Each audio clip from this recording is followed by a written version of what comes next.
Apreciados hermanos, explico la palabra del domingo 27 del tiempo ordinario. La primera lectura es del libro del profeta Habacuc, capítulo 1, versículos 2 a 3 y capítulo 2, versículos 2 a 4. Habacuc es contemporáneo con el profeta Jeremías, es decir, finales del siglo VII a.C. Estos dos profetas vieron con sus propios ojos la invasión de Judá por parte de los babilonios. Habacuc profetiza el exilio en Babilonia y luego se queja de la maldad con la que los babilonios destruían a Judá. El profeta llora y se entristece al ver la maldad del pueblo, pero sobre todo al ver que los justos eran castigados injustamente. En el capítulo 1 de su libro, el profeta describe la situación de su pueblo. Hay violencia y peleas a causa de la impiedad de muchos judíos. El pueblo se encuentra en total oposición a la ley de Dios. Son idólatras, mentirosos, estafadores, adúlteros, etc. Era tanta la maldad en Judá que Habacuc solo puede notar que los malos prosperan mientras que los justos sufren. Y los malos prosperan oprimiendo y asediando a los hombres que verdaderamente aman a Dios. El profeta trata de entender lo que está pasando y no tiene miedo de abrir una discusión con Dios. ¿Hasta cuándo, Señor, pediré auxilio sin que me escuches? ¿Hasta cuándo gritaré violencia sin que me salves? ¿Por qué me haces ver crímenes? Me enseñas injusticias. Me pones delante violencias y destrucción y surgen discordias y se alzan contiendas. El Señor me respondió: escribe la visión, grábala en tablillas, de modo que se lea de corrido. La visión tiene un plazo fijado. Camina hacia la meta, no fallará. Aunque tarde, espérala, que llegará sin retraso. El ánimo soberbio fracasará, pero el justo, por su fidelidad, vivirá. Seguramente que el pueblo también quiere una explicación de lo que está pasando y acuden al profeta Habacuc para que consulte al Señor. El profeta permanece en oración y dirige a Dios las preguntas que hemos escuchado en nuestro pasaje. La oración de Habacuc es magnífica. Tiene el valor de decirle al Señor que no está de acuerdo con él, porque no se entiende su tolerancia hacia los malvados. Le recuerda su actitud pasiva y silenciosa. Se atreve a pedir cuentas de la manera como Dios gobierna el mundo y los acontecimientos de la historia. Después de haber expuesto sus quejas y las de la gente, el profeta se queda en silencio y ahora cede el turno a Dios para que responda. Es el Señor quien está llamado a justificar su trabajo. Habacuc espera como los centinelas que escrutan el horizonte lejano para capturar hasta el más mínimo movimiento. Espera una señal que avisore un cambio. La respuesta del Señor es inmediata y ordena lo siguiente: escribe la visión, grábala en tablillas de modo que se lea de corrido. Esta es la promesa. En poco tiempo no pasará nada. No habrá ningún cambio inmediato, pero pasará el tiempo y llegará la liberación. Y en los versículos siguientes a nuestro texto aparecen los lamentos. Ay del que acumula lo que no le pertenece y amontona objetos empeñados. Ay del que mete en casa ganancias injustas. Es una respuesta sorprendente. Dios no da ninguna explicación. Solo pide confianza incondicional. Él entiende las quejas del profeta y del pueblo. Sabe que no comprenden las razones de su tolerancia con el malvado. Sin embargo, asegura que lo que hoy sucede, un día todos lo entenderán. Los inicuos, que al parecer prosperan, en realidad están sentando las bases de su ruina. Pero delante del justo, delante de uno que confía en el Señor, se abrirán amplios horizontes de vida. La segunda lectura es de la segunda carta a Timoteo, capítulo 1, versículos 6 a 14. Esta carta se dirige sobre todo a aquellos que en la comunidad cristiana tienen el ministerio de liderazgo. El pasaje comienza con una invitación que hace el apóstol a Timoteo. Querido hermano, te recuerdo que avives el don de Dios que recibiste por la imposición de mis manos, porque el espíritu que Dios nos ha dado no es un espíritu de cobardía, sino de fortaleza, amor y templanza. No te avergüences de dar testimonio de Dios ni de mí su prisionero. Al contrario, con la fuerza que Dios te da, comparte conmigo los sufrimientos que es necesario padecer por la buena noticia. Consérvate fiel a las enseñanzas que me escuchaste, con la fe y el amor de Cristo Jesús, y guarda el precioso depósito de la fe con la ayuda del Espíritu Santo que habita en nosotros. Timoteo ha sido llamado para testimoniar la verdad del Evangelio y para esto se requiere fuerza y valor. Sin embargo, él es tímido y reservado, tanto así que un día Pablo recomendó a los corintios que le hicieran sentir a gusto en la comunidad. Es por esta razón por la que en nuestro texto le recuerda que el Espíritu es la fuente de fortaleza, amor y templanza, no de timidez o de cobardía. 2 veces el apóstol le recomienda preservar íntegramente en el depósito de la fe, una recomendación que hoy también es válida para todas las personas que ejercen un ministerio dentro de la comunidad cristiana.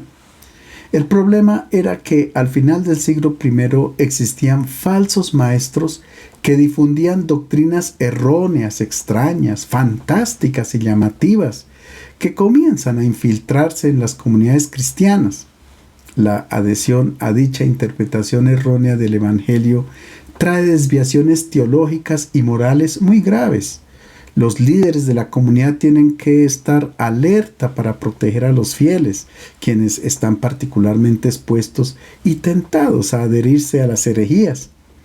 Ahora bien, la recomendación de permanecer fiel a los principios de la fe no se puede confundir con pasividad o inmovilidad espiritual. Siempre habrá que estar interpretando la Escritura de acuerdo con la evolución de los estudios bíblicos que la hacen más comprensible, porque la fe debe madurar y la palabra de Dios debe crecer, como dice el libro de los Hechos de los Apóstoles en el capítulo 12. De igual modo, hay que mantener una apertura frente a las nuevas reformas litúrgicas, los nuevos textos del catecismo, etc. Así como al niño no se le puede obligar a que siempre permanezca niño, sino que tiene que desarrollarse, crecer, convertirse en adulto, así también la fidelidad al Evangelio requiere un continuo cambio de la mente y del corazón bajo la guía del Espíritu Santo. El Evangelio es de San Lucas, capítulo 17, versículos 5 a 10. Jesús está en viaje hacia Jerusalén y por el camino dialoga con sus discípulos acerca del seguimiento. Él les habla de varias exigencias para poder ser un auténtico discípulo suyo. Pasar por la puerta estrecha, dejar al padre y la madre, es decir, poner en segundo plano la familia natural como referencia de la tradición para aceptar la novedad del Evangelio. También exige renunciar a los propios bienes, entregarlos a quienes tienen necesidad de ellos, porque el seguimiento de Jesús comporta un amor exclusivo. No se puede servir a Dios y al dinero al mismo tiempo. En el versículo que precede al texto de hoy, Jesús pide perdonar incondicionalmente. Si tu hermano peca contra ti 7 veces al día y vuelve a ti 7 veces diciendo me arrepiento, perdónalo. Ante esta lista de exigencias se comprende que algunos de los discípulos comiencen a dudar si son capaces de seguir o no al Maestro. El mismo Jesús les había dicho que había que calcular las fuerzas para ser discípulo suyo. Porque ¿quién de vosotros, deseando edificar una torre, no se sienta primero y calcula el costo para ver si tiene lo suficiente para terminarla? ¿O qué rey, cuando sale al encuentro de otro rey para la batalla, no se sienta primero y delibera si con 10,000 hombres es bastante fuerte como para enfrentarse al que viene contra él con 20,000? Bien, los apóstoles saben que pueden seguir al Señor, tienen fuerzas a pesar de todas estas exigencias, pero también reconocen que son vacilantes, débiles y frágiles. Es por esto por lo que ahora dirigen a Jesús la siguiente petición. En aquel tiempo los apóstoles dijeron al Señor: aumentanos la fe. Cuando Jesús se encuentra con la mujer cananea, la elogia. Le dice: oh mujer, grande es tu fe, que te suceda como deseas. Y su hija quedó sana desde aquel momento. No sucede lo mismo con los discípulos. Ante el miedo que ellos sienten por la tempestad en el lago, que al fin y al cabo son los problemas y dificultades de la vida, Jesús les dice: ¿por qué tienen miedo, hombres de poca fe? También les había invitado a tener serenidad y calma cuando ellos se preocupaban tanto por el vestido y el alimento. Jesús les dice: consideren los lirios, cómo crecen, no trabajan ni hilan, pero les digo que ni Salomón en toda su gloria se vistió como uno de estos.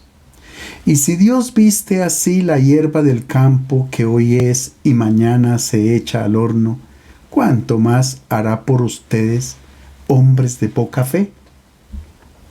Cuando Pedro siente miedo de caminar sobre el agua para ir donde Jesús, que es una metáfora del miedo que él tiene para donar la vida, porque no la quiere perder y se asusta, Jesús lo toma de la mano y le dice: hombre de poca fe, ¿por qué dudaste? Y cuando los discípulos en la barca discuten que no tienen pan, Jesús los reprende diciendo: hombres de poca fe. Los apóstoles son conscientes de que tienen poca fe, y es por esto por lo que piden a Jesús que les aumente la fe. La pregunta es: ¿qué se entiende por fe para saber si se puede aumentar o no? Si por fe entendemos la adhesión a ciertas verdades de fe, como por ejemplo que Dios existe y que Jesús es el Hijo de Dios, que Él hizo milagros, que murió en una cruz y resucitó al tercer día, entonces soy un buen creyente y no necesito aumentar la fe. Como el ateo no cree en estas verdades, simplemente no tiene fe y basta. La fe tampoco consiste solamente en creer en Dios, porque los diablos también creen en Él y hasta le tienen miedo. El apóstol Santiago nos da una pista, dice que la fe sin obras no puede existir. En su carta escribe: algunas personas tienen fe, otras buenas acciones. Pero yo les digo, ¿cómo me mostrarás tu fe si no haces buenas acciones? Yo les mostraré mi fe con mis buenas acciones. Tampoco se puede identificar la fe solamente con las prácticas religiosas externas. A veces valoramos la fe de acuerdo con el número de personas que asisten a un evento, a la iglesia, o con quienes se acercan a los sacramentos. La fe va mucho más allá. Ante todo, ella tiene que ver con la razón. Jesús mismo dijo: amarás al Señor tu Dios con todo tu corazón, y con toda tu alma, y con toda tu mente. Cuando leemos el Evangelio, lo entendemos y decimos que Jesús tiene razón en la propuesta que hace de hombre nuevo y de mundo nuevo. Lo que Él nos revela, naturalmente, nos acerca más a Dios. Por el contrario, cuando se adoran a los ídolos, eso no es racional. Pero todavía esto no es fe. La fe inicia cuando, después de haber escuchado o leído el Evangelio, se reflexiona y se da la adhesión total a Jesús. Es decir, cuando se produce un enamoramiento de Él y entonces se toma la decisión de unir la vida totalmente a la suya. Esta es la fe. Y ahora podemos comprender que la fe entendida así puede aumentar, disminuir o incluso desaparecer. Puede ocurrir que después de haber estado con Jesús, porque hemos dado la adhesión, después de haberle dado un sí, se permanece por un cierto tiempo con Él y luego se regresa a la vida de antes, a la vida pagana. Como sucede en las relaciones de un enamoramiento, que hay altibajos. Hay amores que se encienden, permanecen por un tiempo, luego disminuyen y finalmente se apagan. Cuando Jesús estaba en Cafarnaún, mucha gente tenía entusiasmo, lo seguía. Pero a un cierto punto, muchos de sus discípulos oyéndolo dijeron: dura es esta palabra, ¿quién la puede oír? Y desde entonces, dice el evangelista, muchos de sus discípulos volvieron atrás y ya no andaban con él. Veamos qué responde Jesús a la petición que han hecho los discípulos. El Señor dijo: si tuvieran fe como una semilla de mostaza, dirían a esta morera: arráncate de raíz y plántate en el mar, y les obedecería.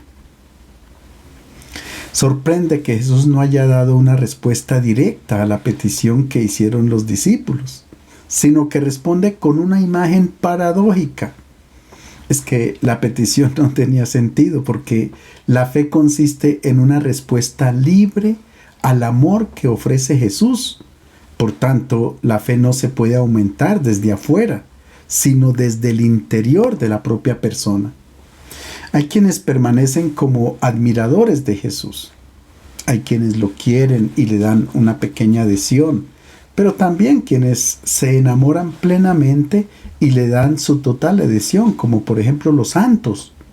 Pensemos en San Camilo de Lelis, Maximiliano María Kolbe, la Madre Teresa de Calcuta, etc.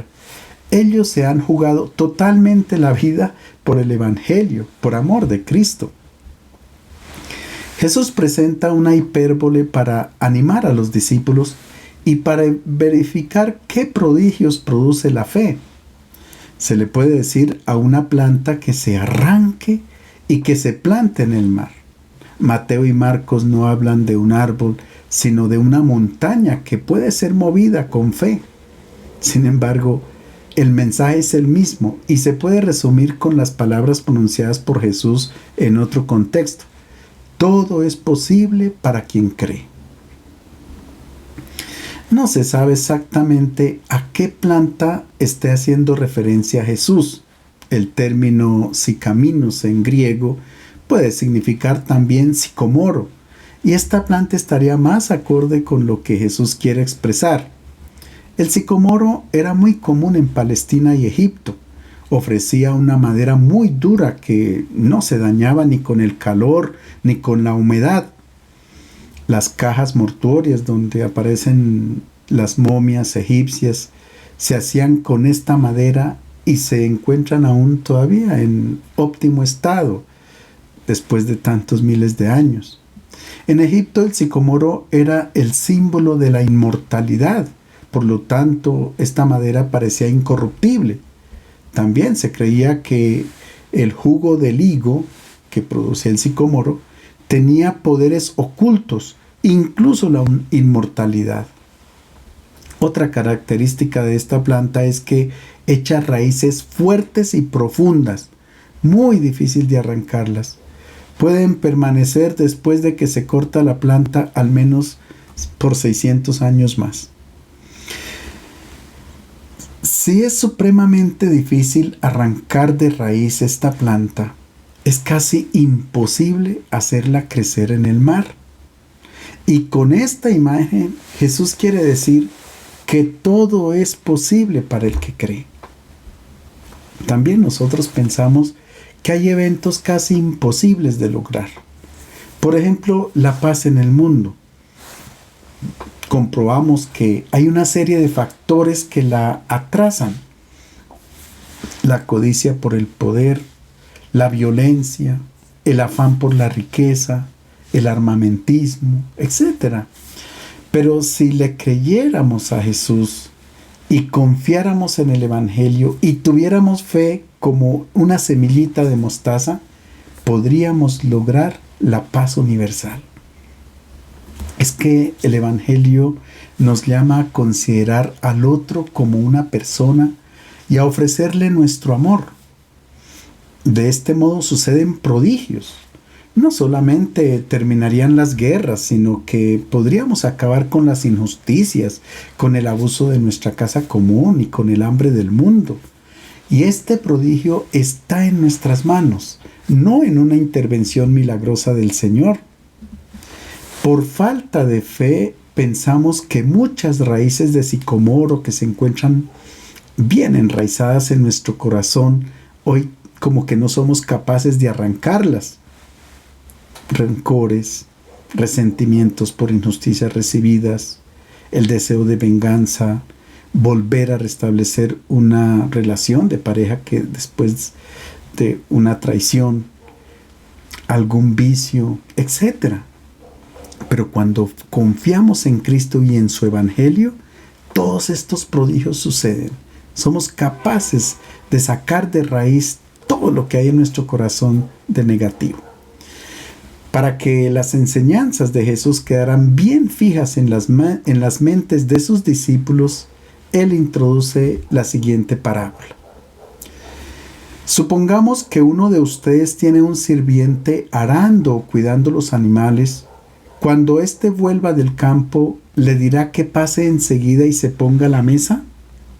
No, le dirá más bien, prepárame de comer, ponte el delantal y sírveme mientras como y bebo, después comerás y beberás tú. ¿Tendrá aquel señor que agradecer al sirviente que haya hecho lo mandado? Así también ustedes, cuando hayan hecho todo lo mandado, digan, somos simples sirvientes, solamente hemos cumplido nuestro deber. Jesús introduce en su parábola la figura de un esclavo que ha trabajado todo el día en el campo, arando, cuidando animales, y en la tarde llega muy cansado a su casa.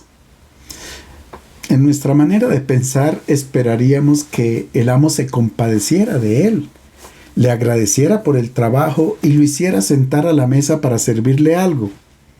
Pero los discípulos sabían que esto no podía suceder porque el esclavo en la época de Jesús era considerado propiedad del dueño y no podía tener ninguna pretensión.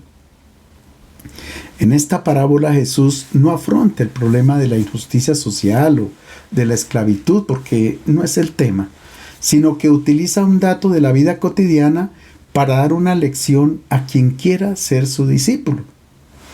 En la parábola Jesús hace 3 preguntas a sus discípulos y ellos tendrán que responder a cada una de ellas. La primera, el amo le dirá al esclavo, siéntate rápido a la mesa y te sirvo algo de comer. La respuesta es ciertamente no, porque la condición de esclavo permanece en todo momento, tanto de día como de noche. Esa es su naturaleza. Y por tanto, en todo momento debe estar disponible para servir. La segunda pregunta, ¿acaso el amo no le dirá más bien, arréglate y amárrate el manto y sírveme? Y después de que yo haya comido, ¿comerás también tú? La respuesta de los discípulos es ciertamente sí. Así le dirá. Muy seguramente nosotros ya estamos relacionando a este amo con Dios. Él es el amo y nosotros sus siervos y por tanto debemos obedecer en todo momento. Naturalmente que esta no es la intención de Jesús. Él quiere decir que la identidad del esclavo es el servicio. Esa es su naturaleza. Por tanto, él no podrá pensar que habrá un tiempo en que él se podrá convertir en amo. De la vid se espera que en todo tiempo produzca uvas y no otro fruto, porque esa es su naturaleza. Del discípulo de Jesús solamente se espera que en todo momento y en todo lugar esté disponible a servir a quien tiene necesidad. Esta es su naturaleza. En este sentido, el amo no es Dios, sino el pobre, aquel que tiene necesidad de ser servido. Incluso el discípulo no debe esperar sus órdenes, sino que está atento para identificar la necesidad y actuar inmediatamente. Ahora bien, esta naturaleza del servicio procede de Dios, que en vez de ser un amo, es un servidor de todos, porque Él es amor y solo amor. Porque amar es servir. Lo opuesto del amor no es el odio, sino el dominio sobre el otro, hacerse servir del otro. Recordemos lo que Jesús pidió a sus discípulos durante la última cena. Los reyes de las naciones paganas gobiernan sobre ellos como señores y se hacen llamar benefactores. Ustedes no sean así. Al contrario, el más importante entre ustedes compórtese como si fuera el último y el que manda como el que sirve. ¿Quién es mayor? ¿El que está a la mesa o el que sirve? ¿No lo es acaso el que está a la mesa? Pero yo estoy en medio de ustedes como el que sirve. Cuando Jesús se pone a lavar los pies de sus discípulos, nos revela la imagen de Dios que sirve al hombre. Y la tercera pregunta que Jesús formula a sus discípulos es la más fuerte. ¿Tendrá aquel amo que agradecer al sirviente que ya haya hecho lo mandado? La respuesta es ciertamente no. Y Jesús concluye, así también ustedes, cuando hayan hecho todo lo mandado, digan, somos siervos inútiles, solamente hemos cumplido nuestro deber. Nos hemos comportado de acuerdo con nuestra naturaleza. Parecen duras las palabras de Jesús. El texto griego dice, douloi achreioi esmen, somos siervos inútiles. Jesús utiliza este lenguaje porque sabe muy bien que los discípulos puede que hayan entendido y aceptado muy bien el mensaje, pero deben dar un paso más. Y es comprender la gratuidad del servicio, la gratuidad del amor. El servicio es completamente gratuito porque es el fruto del amor. Y el amor es la naturaleza de Dios, por tanto, es esta gratuidad la que nos hace semejantes a Él. Jesús quiere acabar de una vez para siempre con la espiritualidad de los méritos que predicaban los fariseos y algunos maestros de vida espiritual todavía hoy. Ellos decían, los fariseos, que al final de la vida Dios premiará basado en el rendimiento de cada uno. Por eso es importante lograr el máximo número posible de buenas obras, oración, ayuno, limosna, sacrificios, prácticas religiosas y la escrupulosa observancia de los mandamientos y preceptos para tener derecho a una recompensa mayor. Puede ser que también nosotros pensemos como los fariseos. El hombre que es polvo y ceniza, como decía Abraham, no podrá reclamar ningún derecho ante Dios de quien recibe todo gratuitamente. Esta religión de los méritos es perjudicial para quien la practica porque esa persona pone sus propios intereses al centro, ayuda a los hermanos solo para mejorar su propia vida espiritual. Y Jesús quiere que el discípulo deje de lado cualquier tipo de egoísmo, también el egoísmo espiritual. Quien ama de manera incondicional y gratuita se asemeja al Padre que está en el cielo. Y esto es lo más hermoso y lo más digno para un discípulo de Jesús. Finalmente nos preguntamos cuál es la relación de esta parábola con el tema de la fe que Jesús está tratando. En un mundo donde todos sueñan con dominar, ser amos y no servidores o esclavos, la propuesta de Jesús lo puede cambiar y transformar. Si tenemos un poquito de fe, al menos como la semilla de mostaza, en un mundo nuevo es posible. Un mundo donde no haya amos y esclavos, donde todos seamos hermanos, servidores los unos de los otros, donde reine el amor, la armonía y la paz. La tentación es pensar que este mundo nuevo no es posible, que esta nueva humanidad nunca nacerá, pero Jesús nos dice, La fe está en grado de realizar este prodigio y muchos más. Un sicomoro que crece en el mar es un prodigio inferior a todo aquello que la fe puede realizar. El mundo que Dios quiere es posible construirlo si confiamos en la palabra de Jesús de Nazaret. Les deseo un feliz domingo.